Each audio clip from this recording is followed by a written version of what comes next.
Hello guys, welcome back to the channel and welcome back to elite wrestling. तो guys पहली बार आज इस वीडियो में हम AEW के साथ साथ TNA इम्पैक्ट के बारे में भी बात करने वाले हैं। और ये इसलिए क्योंकि गाइज आप में से कई सारे लोगों ने मुझे कमेंट किया कि TNA पूरे साल में अपने सिर्फ एक दो ही पेपर यूज करती है और TNA का स्लैमवर्सरी पेपर व्यू हाल ही में होने वाला है। तो आप में से काफी सारे लोग जानना चाहते हैं कि स्लैमवर्सरी पेपर व्यू के लिए कौन कौन से मैचेस शेड्यूल है और उनका रिजल्ट क्या होगा। और आप ये भी चाहते हैं कि मैं स्लैमवर्सरी पेपर व्यू का रिव्यू भी करूँ। इसीलिए गाइज पहली और आखिरी बार हम हमारे चैनल पर TNA इम्पैक्ट के बारे में बात करने वाले हैं। और आज इस वीडियो में हम जानने वाले हैं कि TNA के हाल फिलहाल में होने वाले पेपर व्यू स्लैमवर्सरी के लिए TNA ने कौन कौन से मैचेस ऑफिशियली बुक कर दिए हैं और करेंगे उन सभी मैचेस की प्रेडिक्शन। पर इसके साथ ही आज इस वीडियो में मेरे पास आपके लिए AEW से रिलेटेड रेगुलर अपडेट्स है जो कि आपको जरा भी मिस नहीं करने चाहिए, क्योंकि गाइज आज इस वीडियो में हम इम्पैक्ट रेसलिंग के स्लैमवर्सरी पेपर व्यू के प्रीव्यू के साथ साथ ये जानेंगे कि WWE हॉल ऑफ फेमर ने केनी ओमेगा की हील टर्न पर क्या कहा, जानेंगे कि क्या गुड ब्रदर्स यानी कि लूक गैलोज और कार्ल एंडरसन TNA के लिए ऑफिशियली साइन हो चुके हैं और क्रिस जेरिको भी रियल लाइफ में ऑरेंज कैसिडी से हेट करते हैं। तो इन सारी चीजों के साथ साथ क्रिस जेरिको रियल लाइफ में ऑरेंज कैसिडी को क्यों हेट करते हैं, ये सब जानने के लिए ये वीडियो एकदम आखिर तक देखना।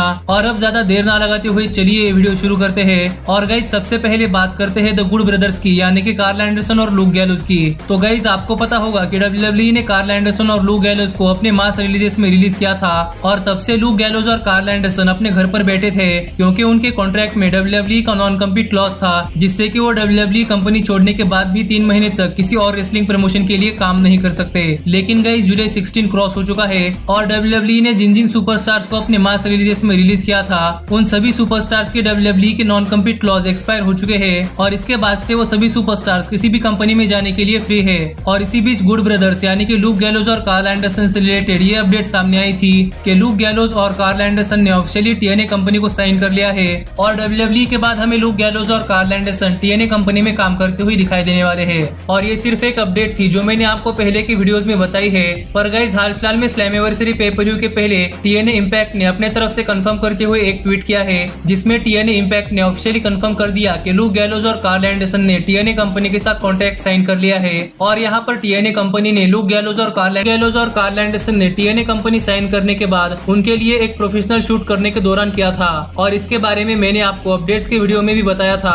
तो अब देखते हैं कि लूक गैलोज और कार्ल एंडरसन के लिए TNA कंपनी में फ्यूचर कैसा होता है और मैं होप करता हूं कि वो TNA कंपनी में अच्छा काम करे। और आप मुझे कमेंट कर बताइए कि क्या लूक गैलोज और कार्ल एंडरसन TNA कंपनी में अच्छा काम कर सकते हैं या नहीं। लेकिन अब हम आगे बढ़ते हैं और बात करते हैं TNA इम्पैक्ट के स्लैमवर्सरी 2020 पेपर व्यू की और करते हैं स्लैमवर्सरी 2020 पेपर व्यू का प्रीव्यू और प्रेडिक्शन। तो गाइज आप में से कई सारे लोग TNA कंपनी के रेसलर से वाकिफ नहीं होंगे, तो आप ये पोर्शन स्किप मत करना, क्योंकि ये एक अच्छा चांस है कि आप TNA के रेसलर्स को जान पाएंगे। और मैं TNA कंपनी को वीकली बेसिस पर उतना ज्यादा फॉलो नहीं करता, लेकिन मैंने स्लैमवर्सरी पेपर व्यू के मैच कार्ड के सभी मैचेस के स्टोरी हाइलाइट्स देखे हैं और मुझे थोड़ा थोड़ा अंदाजा लग चुका है कि ये स्टोरीज कैसे चल रही है और इसी हिसाब से मैं आपको मैच कार्ड और मेरे प्रेडिक्शन बताने वाला हूँ। तो आप भी थोड़ा कोऑपरेट करना, क्योंकि हो सकता है कि मैं शायद किसी जगह पर गलत हूँ। तो गाइज यहाँ पर स्लैमवर्सरी 2020 पेपर व्यू के लिए सबसे पहला मैच जो TNA इम्पैक्ट ने ऑफिशियली कंफर्म किया है वो है TNA के विमेंस डिवीजन से एक नॉकआउट गॉन्टलेट मैच। और ये मैच होने वाला है TNA के नॉकआउट विमेंस चैंपियनशिप के नंबर 1 कंटेंडर फाइंड आउट करने के लिए। और TNA के विमेंस में से जो कोई रेसलर ये गॉन्टलेट मैच जीतेगा वो आगे चलकर TNA के विमेंस चैंपियनशिप के लिए चैलेंज करने वाला है।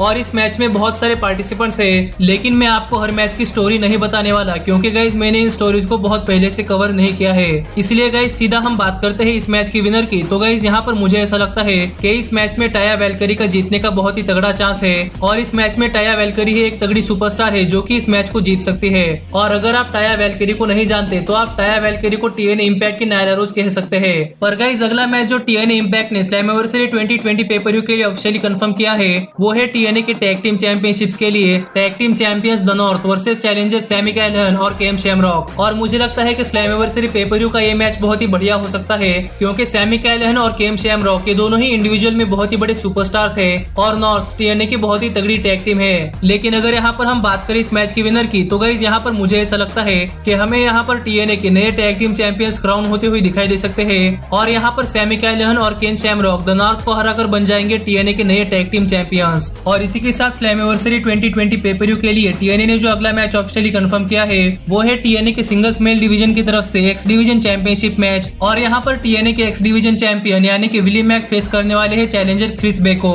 गाइज मुझे इस मैच की उतनी ज्यादा स्टोरी पता नहीं है, इसलिए मैं सीधा बात करूंगा इस मैच की विनर की। तो गाइज यहाँ पर मुझे ऐसा लगता है कि विली मैक अपनी TNA की एक्स डिवीजन चैंपियनशिप आराम से रिटेन करने वाले हैं। गाइज इसी के साथ स्लैमवर्सरी के लिए जो अगला मैच TNA ने ऑफिशियली कंफर्म किया है वो है TNA की विमेंस डिवीजन से नॉकआउट विमेंस चैंपियनशिप के लिए। और यहाँ पर TNA के नॉकआउट विमेंस चैंपियन यानी कि जॉर्डन ग्रेस चैलेंजर डायना पुरोजो को फेस करने वाली है, जिन्हें WWE ने अपने मास रिलीजेस में रिलीज किया था। और इन्होंने TNA इम्पैक्ट इतनी जल्दी इसलिए साइन कर लिया क्योंकि ये WWE के मेन रोस्टर में नहीं थी, बल्कि ये WWE की डेवलपमेंटल ब्रांड यानी कि TNA में काम कर रही थी। और TNA से फायर हुए सुपरस्टार के कॉन्ट्रैक्ट में 1 महीने का नॉन कम्पीट क्लॉज होता है, इसलिए डायना पुरोजो ने इतनी जल्दी TNA इम्पैक्ट साइन कर ली थी। और यही अगर हम बात करें इस मैच की विनर की, तो गाइस यहाँ पर मुझे ऐसा लगता है कि इस मैच में डायना पुरोजो जॉर्डन ग्रेस को हराकर बनने वाली है TNA की नई नॉकआउट विमेंस चैंपियन, क्योंकि डायना पुरोजो अभी TNA इम्पैक्ट में बहुत ही नई और बहुत ही तगड़ी सुपरस्टार है।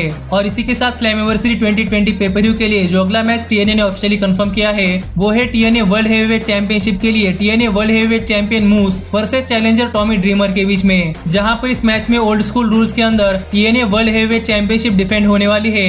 और अगर यहाँ पर हम बात करें इस मैच की विनर की, तो गाइज यहाँ पर मुझे ऐसा लगता है कि मूस इस मैच में टॉमी ड्रीमर को हराने वाले हैं। और गाइज मूस स्टिल रहेंगे TNA के वर्ल्ड हेवीवेट चैंपियन, क्योंकि गाइज मूस अभी TNA में बहुत ही बड़ी सुपरस्टार है और टॉमी ड्रीमर को उनकी इस एज में TNA की वर्ल्ड हेवीवेट चैंपियनशिप देना ये सही नहीं होगा। पर गाइज स्लैमवर्सरी 2020 पेपर-व्यू का जो मेन इवेंट होने वाला है वो है TNA की इम्पैक्ट वर्ल्ड हेवीवेट चैंपियनशिप के लिए एक फैटल 4-वे मैच, जहां पर vacant impact world heavyweight championship के लिए एक नया चैंपियन क्राउन करने के लिए TNA ने एक फैटल 4-वे मैच रखा है। और impact world heavyweight champion vacant इसलिए हो चुकी है क्योंकि इम्पैक्ट ने अपने इम्पैक्ट वर्ल्ड हेवीवेट चैंपियन यानी कि टेसा ब्लैंचेट को फायर कर दिया है। और इस मैच में एस ऑस्टन, एडी एडवर्ड्स और ट्रे और एक मिस्ट्री अपोनेंट होने वाला है जो इस मैच के समय इस मैच में एंटर करने वाला है। और मुझे यहाँ पर ऐसा लगता है कि गाइस ये मिस्ट्री अपोनेंट कोई और नहीं बल्कि farmer TNA world heavyweight champion EC3 हो सकते हैं। और शायद यहाँ पर EC3 अपना TNA में डेब्यू कर सकते हैं। तो ये बात तो कंफर्म है कि ये मैच EC3 ही जीतने वाले हैं और EC3 बनेंगे नए इम्पैक्ट वर्ल्ड हेवीवेट चैंपियन। लेकिन अगर यहाँ पर सरप्राइज एंट्रेंस के तौर पर EC3 नहीं होते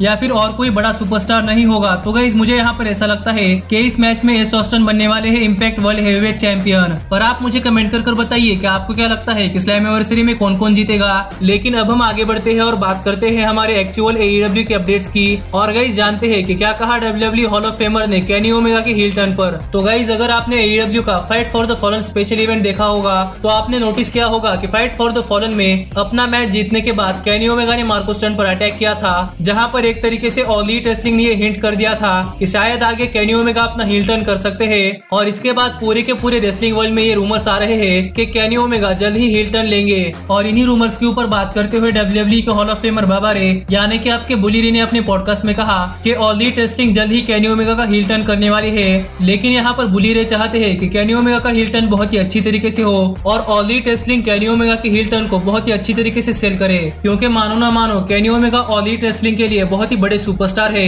और आने वाले दिनों में केनी ओमेगा ही एक ऐसे रेसलर होने वाले हैं जो कि आगे ऑल एलीट रेसलिंग को चलाएंगे। और यही बुली रे का कहना यह था कि अगर केनी ओमेगा का हील टर्न बहुत ही अच्छी तरीके से होता है तो गाइस केनी ओमेगा जितना बढ़िया हील ऑल एलीट रेसलिंग में कोई भी नहीं होगा, क्योंकि हमने पहले भी केनी ओमेगा का NJPW में बहुत ही बढ़िया हील रन देखा है। और इसलिए बबारी डडली भी चाहते हैं कि all elite wrestling Kenny Omega के हील टर्न के ऊपर पूरा का पूरा जोर दे और ऑल एलीट रेसलिंग ओमेगा का हील टर्न जितना बढ़िया हो उतना बढ़िया बनाए, जिससे कि ऑल एलीट रेसलिंग में एक नया फील आए। और मुझे भी फेस केनी ओमेगा से हील केनी ओमेगा बहुत ही ज्यादा पसंद आते हैं, क्योंकि हील केनी ओमेगा का ऑरा ही कुछ अलग था। और केनी ओमेगा ने अपने सिंगल्स करियर की शुरुआत भी एक बहुत ही बढ़िया हील टर्न से की थी। तो गाइज आप मुझे कमेंट कर बताइए कि क्या आप केनी ओमेगा का हील टर्न देखना चाहते हैं या नहीं। लेकिन अब हम आगे बढ़ते हैं और बात करते हैं हमारे अगले अपडेट की। और गाइज जानते हैं कि क्यों रियल लाइफ में क्रिस जेरिको ऑरेंज कैसिडी को हेट करते थे।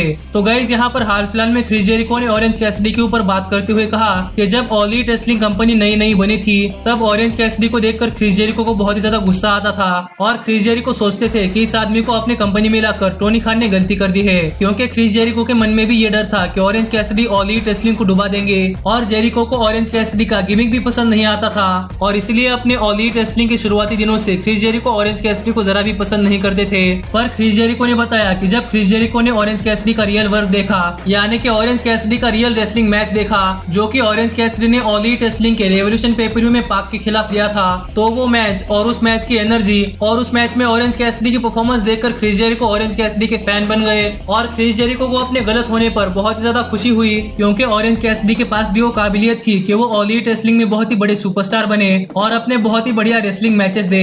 और इसके बाद से ही क्रिस जेरिको ने ऑरेंज कैसिडी के साथ काम करने का मन बना लिया था और हम हाल फिलहाल में क्रिस जेरिको और ऑरेंज कैसिडी के बीच में बहुत ही बढ़िया राइवलरी देख रहे हैं। तो गाइज आपका इस स्टोरी पर क्या कहना है ये आप मुझे कमेंट कर बताइए। और क्या आपको भी पहले ऐसा लगता था कि ऑरेंज कैसिडी कुछ काम के रेसलर नहीं है, क्योंकि उन्होंने अपने शुरुआती दिनों में ऑल एलिट रेसलिंग पर जरा भी रेसलिंग नहीं की थी। पर गाइज हमारी आज की वीडियो यही तक थी और अब मिलता हूँ आपसे अगली वीडियो में। पर तब तक stay healthy, stay happy and keep watching elite wrestling. Hey, did you like that video? Click the screen for more. And where do you think you're going? And thanks so much for being the elite. The elite, the elite. What, Nick, you're not going to sing it all with me this time?